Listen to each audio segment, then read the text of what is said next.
দায় তো প্রত্যেকটা ভারতবর্ষে নিতে হবে। তার কারণ হচ্ছে দেখা যাচ্ছে আসাম বলুন, বাংলা বলুন, যেখানেই বলুন, যারা এই জঙ্গিদেরকে প্রশ্রয় দিচ্ছে এবং যারা আশ্রয় দিচ্ছে তাদের দায় সবার আগে নিতে হবে। বললেন তারা তো নাগরিক, তারা তো ভারতবাসী।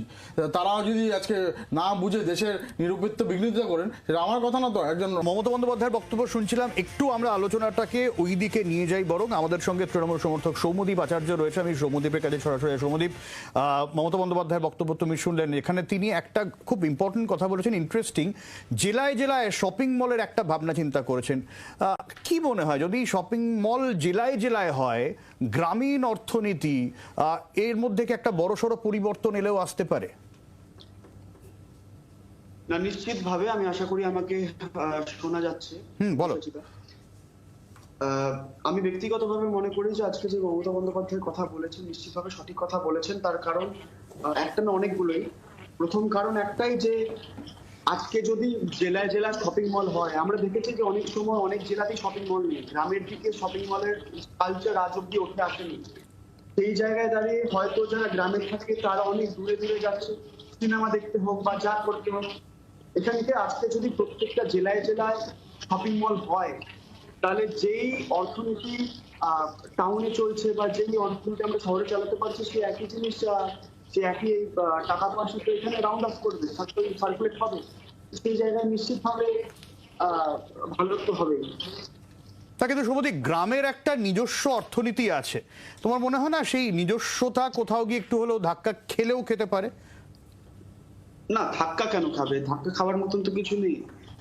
অর্থনীতি, টাকা পয়সা সার্কুলেশন নিশ্চিতভাবে বাড়বে, যেটা সবসময় প্রত্যেকটি সরকারের দেখার দায়িত্ব, দেখা উচিত। সেই জিনিসটা মমতা বন্দ্যোপাধ্যায় দেখছেন। মমতা বন্দ্যোপাধ্যায় শুধু সেই কথা বলেননি, মমতা বন্দ্যোপাধ্যায় এটাও বলেছেন যে সেলফ হেল্প গ্রুপের জন্য 2টো করে ফ্লোর কিন্তু দেওয়া হবে।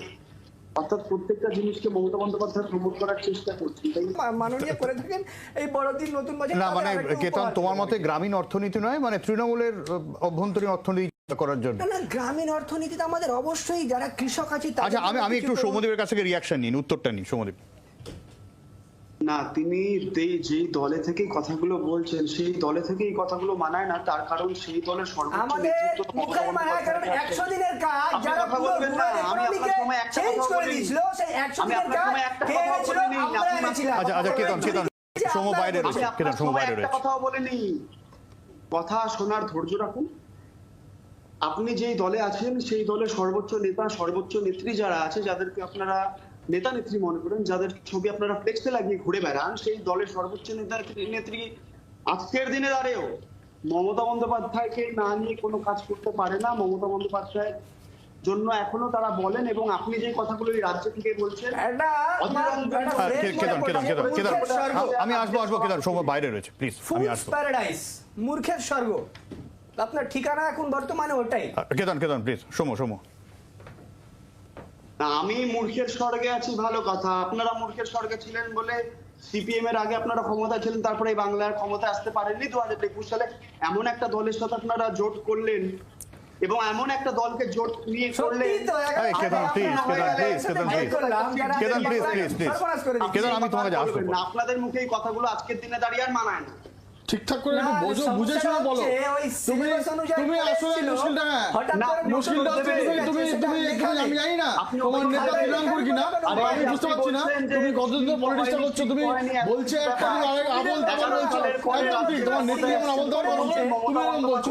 আরে তুমি হিমন্ত বিশ্ব শর্মা উনি কংগ্রেস থেকে আসতে পারেন, তার জন্য ভারতীয় জনতা পার্টির নীতি আদর্শ চেঞ্জ হয়ে যায়নি। যেটা তৃণমূল কংগ্রেস নীতি আদর্শ চেঞ্জ হয়ে গেছিল। উনি কংগ্রেস থেকে জন্ম নিয়েছিলেন এই মমতা ব্যানার্জি। আপনারা একবারও বোঝাতে পারেননি এই রাজ্য শিল্প হয়নি। সেই কারণে আজকে আপনাদেরকে মানুষ বারবার করে লেজকা করে এক করতে পেরেছে। সিপিএম কংগ্রেসের কাছে এখানে কোনো কথা শোনার প্রশ্নই নেই, তার কারণ তাদেরকে মানুষ শূন্য করে দিয়েছে। তাহলে তোমরা ইন্ডিভিজুয়াল নেই ভাই। যেই অবস্থায় 2021 এর আগে ছিল, তার থেকে খারাপ অবস্থায় 2024 বিধানসভা উপনির্বাচনগুলোর পরে আছে।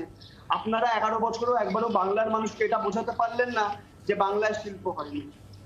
সৌম্যদীপ, মমতা বন্দ্যোপাধ্যায় 30 তারিখ সন্দেশখালী যাচ্ছেন। সেখানে যা অনুষ্ঠান আছে সেগুলো করুন। বিজেপি যেভাবে ইলেকশনের আগেও চেঁচিয়েছিল চেঁচাক, মমতা বন্দ্যোপাধ্যায় যাওয়ার আগেও চেঁচাবে, খুব স্বাভাবিক। মমতা বন্দ্যোপাধ্যায় চলে যাওয়ার পরেও চেঁচাবে। বিজেপিকে নিয়ে, সন্দেশখালীকে নিয়ে আলাদা করে কোনো মন্তব্য নয়, কারণ বিজেপির এটা অভ্যাসে দাঁড়িয়েছে। শুধু সন্দেশখালী নয়, মমতা বন্দ্যোপাধ্যায় যেখানেই যাক না কেন বিজেপি চেঁচাবে। আজকে যদি বিজেপির কোনো নেতা কর্মীর গায়ে জ্বর হয়, মমতা বন্দ্যোপাধ্যায়ের দোষ। আজকে যদি বিজেপির কোনো গায়ে কাঁটা ধরে, মমতা বন্দ্যোপাধ্যায়ের দোষ। বিজেপির সর্দি লাগলে মমতা বন্দ্যোপাধ্যায়ের দোষ। এই বিজেপিকে এগুলো জিনিসে খুব একটা গুরুত্ব দিয়ে লাভ নেই।